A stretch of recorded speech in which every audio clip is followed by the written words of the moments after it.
สูงข้าเมื่อไหร่เอามาลงไถนาค่ะนะนะครับแล้วนาเสียลอกเลย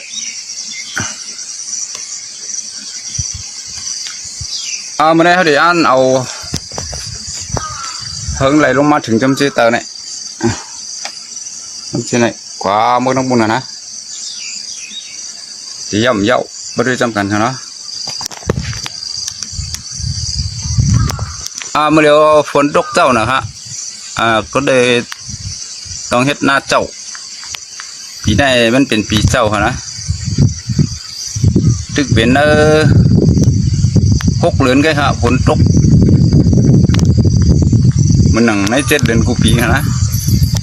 กูปีใน7 เดือน8 เดือนก็ฝนต่างนี้ซิงมันปีนี้นะครับด้าน6 เดือนก็ฝนบ่ซิงค่ะนะก็เลยต้องเฮ็ดหน้าเจ้าให้หน่อยครับ